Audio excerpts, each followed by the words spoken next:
السلام عليكم ورحمة الله وبركاته، طلبة وطالبات الشهادة الإعدادية. أهلا ومرحبا بكم.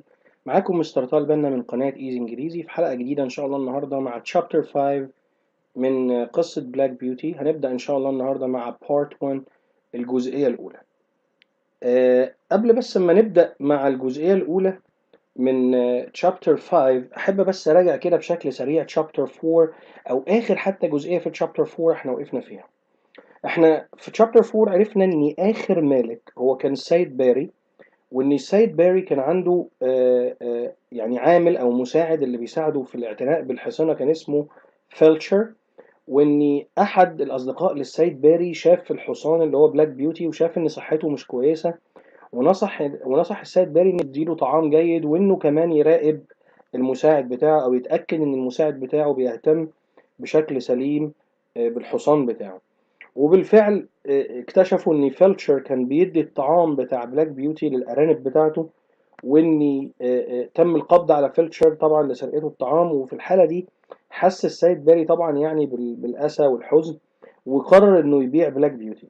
وقفنا عند اخر لقطة ان بلاك بيوتي خلاص راح السوق عشان يتباع للخيول، وان كان في ناس بتيجي تتفرج عليه، اللي بيعامله كويس واللي بيعامله وحش. وقفنا مع اخر شخص جه السوق بدأ يتحسس قدم أو رجل بمعنى أصح بلاك بيوتي بلطف، وتحدث إليه بطريقة كويسة وبنعومة زي ما احنا قرينا، وقرر إن هو يشتري. دي كانت آخر جزئية احنا وقفنا معاها في chapter 4. نبدأ بقى مع عنوان chapter 5 اللي بيقول The life of a taxi driver، حياة سائق التاكسي. ونلاحظ كده من الصورة إن إحنا عندنا شخصيات جديدة هتظهر زي كابتن، وده حصان جديد هيظهر عندنا. بولي ودي زوجة الملك الجديد لبلاك بيوتي. هاري ده ابنه، ودولي دي بنته يعني البنت الملك الجديد لبلاك بيوتي. تعالوا مع بعض كده نبدأ مع chapter 5 part 1 ونشوف هنقول ايه. My new owner gave me food before he rode me for many kilometers towards London. مالكي الجديد أعطاني طعام قبل أن يمتطيني لعدة كيلومترات أو في اتجاه لندن. It was getting dark، كان الجو بدأ يظلم. And the lights والأضواء were on، كانت شغالة in the streets في الشوارع when we arrived in the big city، لما وصلنا للمدينة الكبيرة. There were streets on the left and the streets on the right، كان في شوارع على اليمين وشوارع على الشمال. And I thought we would never arrive، وكان في فكري كده وفي اعتقادي ان احنا عمرنا ما هنوصل، يعني الشوارع دي ملهاش نهاية. Finally however my owner gave a call and a door opened in a small house.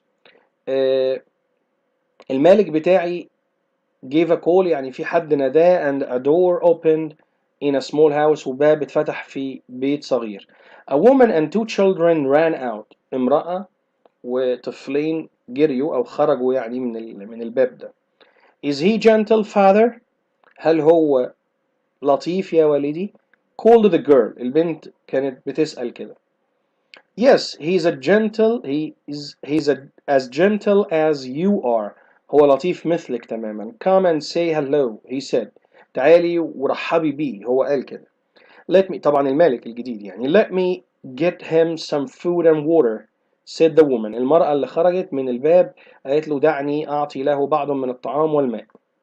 And I was taken into a comfortable stable، وأنا اتخذت إلى اسطبل مريح. I think I'll be happy here. I thought، أنا أعتقد إن أنا هكون سعيد هنا. أنا اعتقدت أو فكرت في كده. تعالوا نستكمل مع بعض. My new owners were called Jerry and Polly، ده المالك الجديد اسمه جيري ومراته اسمها بولي، السيدة بولي. And their children were Harry and Dolly، وأولادهم هاري ده الولد and Dolly والبنت. Who were aged 8 and 12، اللي كان أعمارهم أو يبلغان من العمر 8 و12. طبعا بالترتيب يبقى هاري 8 والبنت 12. They were all very happy people، كلهم كانوا ناس سعداء جدا. Jerry owned a taxi carriage، جيري كان يمتلك عربة أجرة، طبعا اللي بتجرها الخيول لأن لسه ساعتها ما كانش فيه مواتير والكلام ده. And another horse called captain، وحصان آخر كان يدعى كابتن، وده اللي احنا شفنا صورته من شوية. The next day اليوم التالي Captain went out with the taxi carriage in the morning. في اليوم التالي خرج كابتن في الصباح مع العربة التاكسي أو العربة الأجرة اللي بتجرها الخيول. Then it was my turn. وبعد كده جه دوري in the afternoon في فترة بعد الظهر. جيري الملك الجديد اللي احنا اتفقنا عليه was a very good driver. كان قائد أو سائق جيد جدا. And was very kind to me. وكان عطوف جدا وطيب جدا معايا. الكلام طبعا على لسان بلاك بيوتي. He took me to a wide street. أخذني إلى شارع عريض واسع. Where there were حيثما يوجد أو كان يوجد big houses and shops filled with food. في شوارع كبيرة عريضة ببيوت كبيرة ومحلات ضخمة مليئة بالطعام filled with food. There were many other taxis outside the shops. كان يوجد العديد من عربات الأجرة خارج هذه المحلات. Waiting for passengers. منتظرين الركاب. The other drivers السائقين الآخرين said hello to Jerry and then came to look at me. حيوا جيري. كانوا بيقولوا له أهلا يا جيري. بيحيوه بيجوا يلقوا نظرة عليه. He's too handsome. هو وسيم جدا. To pull a taxi. يعني هو وسيم جدا لدرجة إنه مش المفروض إن حصان بالجمال ده يجر تاكسي. يعني said one of them. يعني واحد منهم قال كده. Well حسنا said Jerry. قال لهم I'll soon find out. هكتشف ده قريب جدا.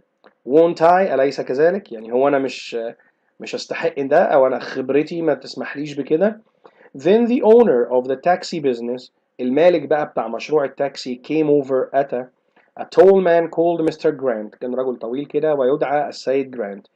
He studied me. درسني تفحصني as if he wanted to buy me. كما لو كان هيشتريني يعني. ده بقى الخبرة بقى بتاع الموقف كله. تمام. Then he said وقال he's a good horse. هو حصان جيد. He will do well for you Jerry. هيقوم بعمل جيد معاك يا جيري. الحصان ده هيعمر معاك يا جيري. تمام يا رب بقى عشان بجد يعني بلاك بيوتي تعب. نفسه يعمر مع حد. تمام.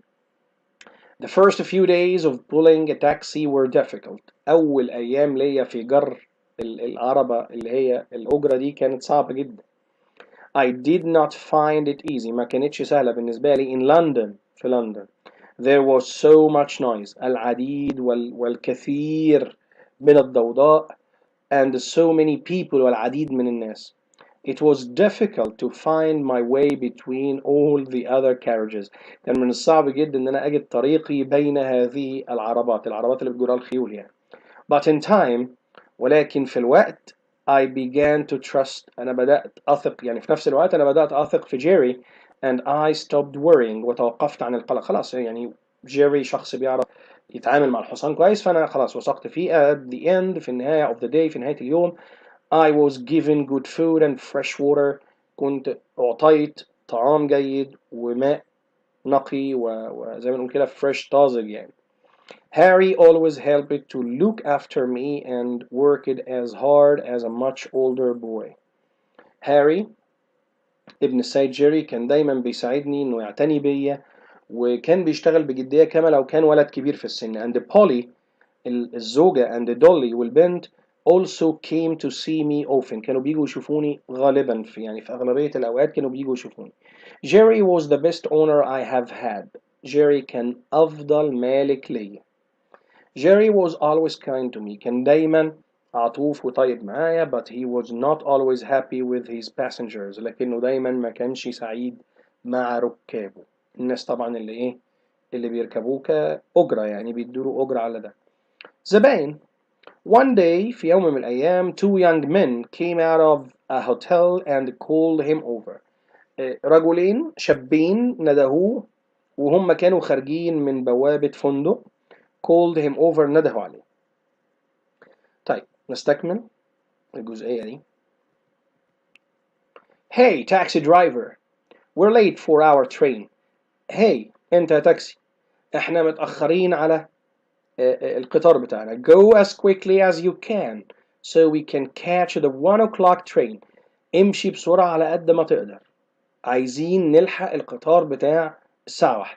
We will give you an extra pound. هديك جنيه زيادة أو هنديك جنيه زيادة. Said one of them. واحد منهم قال كده. I will take you but only at our usual speed. أنا هاخدكم ما عنديش أي مشكلة ولكن زي ما احنا قلنا على سرعتنا الطبيعية. Said Jerry. Another taxi driver heard him and called out. سواق تاني سمعه ونده. I'll go faster for you. أنا هجري بسرعة عشانكم. He won't go fast because he loves his horse. الراجل اللي انتوا معاه ده مش هيمشي بسرعة، ده هو بيحب حصانه بيحافظ عليه. بيقطع طبعا على ايه؟ على جيري. المهم طبعا the men laughed ضحكوا and jumped into the other taxi وسابوا التاكسي بتاعنا ونطوا في تاكسي تاني. الراجل اللي نده عليهم طبعا. I must always think about my horse. أنا دايما بفكر في حصاني. said Jerry. A pound won't help if it makes my horse too tired to take other passengers for the rest of the day. جنيه مش هيكفيني أو مش هيسعفني في حاجة أو مش هيساعدني في حاجة لو حصاني تعب جدا. مش هقدر اخد passengers for the rest of the day. مش هقدر اخد ركاب لباقي اليوم. يعني انتم مش هتفيدوني في حاجة. يعني فرحتي بالجنيه وفي الآخر مش هقدر أركب زباين تاني لأن الحصان هيكون تعب. Jerry was a very good driver and with a light pull of the reins he drove me carefully among the carriages, horses, people and taxis that filled the streets. جيري كان زي ما احنا بنقول احنا وقفنا جيري was a very good driver. كان سائق جيد جدا وبلمسة خفيفة زي ما احنا بنقول كده على اللجام بتاعي. كان بيقودني بحرص بين بين العربات الأخرى الحصينة الأخرى والناس والسيارات الأجرة. وسيارات الأجرة طبعا اللي بيجرها الحصان برضو that filled the streets اللي كانت تملأ الشوارع. Some going one way, some the other. في بعضهم ماشي في طريق واحد وفي بعضهم ماشي طريقين يعني في الشوارع. يعني في شوارع طريق واحد some going one way بعضها بيتجه اتجاه واحد some the other وبعضها الآخر. I always felt safe. أنا أيضا كنت أشعر بالأمان safe إن أنا آمن because I trusted Jerry لأني كنت بثق في جيري. Holidays were not common for taxi drivers. الأجازات أو العطلات الأعياد ما كانتش شائعة. ما كانش حاجة منتشرة ما بين سواقين التاكسي. ده بالعكس ده بيكون موسم شغلهم. Many of the taxi drivers did not own their horses. ما كانوش بيمتلكوا الحصانة بتاعتهم. But hired them each day. ولكن كانوا بيأجروهم كل يوم. That meant they had to work very long hours without a rest to get enough money. ده معناه إن كان كتير منهم قوي بيشتغل لعدة ساعات بدون راحة عشان يحصل على نقود كافية. عشان طبعا يدفع الإيجار بتاع الحصان وفي نفس الوقت يتكسب هو شيء. Some of them were not like Jerry and always had to work for 7 days a week. بعضهم ما كانش زي جيري ولازم يشتغلوا 7 أيام في الأسبوع. I felt sorry for both the horses and the drivers. أنا كنت أشعر بالأسف تجاه الحصنة والسائقين لأن طبعا لا بياخدوا أجازات ولا بيستريحوا هما كمان. تمام نبدأ مع الكويستشنز. دي نهاية الجزء الأول ونبدأ مع الكويستشن. Where did Jerry take Black Beauty to? أين أخذ جيري Black Beauty؟ أخذوا to London. إلى لندن. How was the big city London when Beauty and his new owner arrived? كيف كانت المدينة الكبيرة لندن عندما وصل بيوتي والمالك الجديد؟ It was getting dark. كانت بتظلم and the lights were on in the streets. وكانت الأنوار مضاءة في الشوارع. Who was Jerry? مين جيري ده؟ The new owner of Beauty and a taxi driver. هو المالك الجديد لبيوتي وهو سائق لعربة أجرة. Who was Polly? مين كانت بولي؟ Jerry's wife. زوجة جيري. ده كده السؤال الرابع. نستكمل مع بعض من بداية السؤال الخامس. Who were Harry and Dolly? مين كانت هاري ودولي؟ Jerry and Polly's children. أبناء جيري وبولي. Number 6. What did Polly do when Beauty arrived? ماذا فعلت بولي عندما وصل بيوتي؟ She got Beauty some food and water and took him into a comfortable stable. أعطت بيوتي بعضا من الماء والطعام وأخذته إلى اسطبل مريح. How was Jerry's family? كيف كانت عائلة جيري؟ طبعا هنقول عائلة سعيدة. They were happy أو very happy people. كانوا ناس سعداء وسعداء جدا كمان. Number 8. What did Jerry own? ماذا كان يمتلك جيري؟ احنا عرفنا ان عنده حصان تاني. A taxi carriage and another horse called Captain. عربة أجرة تجرها الخيول وحصان آخر يدعى Captain. Number 9. What were Captain and Beauty doing at Mr. Jerry's? ماذا كان يفعل كابتن وبيوتي في منزل السيد جيري؟ طبعا جيريز لما نحط بعدها apostrophe يبقى الشيء اللي بيمتلكه جيري، واحنا كنا بنتكلم على المكان اللي عايش فيه جيري فهو البيت في منزل جيري. تمام. كابتن يعني الapostrophe s دي معناها كده. Captain went out with the taxi carriage in the morning. Then it was Beauty's turn in the afternoon. كابتن كان بيجر العربية أو عربة الأجرة في الصباح ويأتي دور بيوتي بعد الظهر. جميل جدا.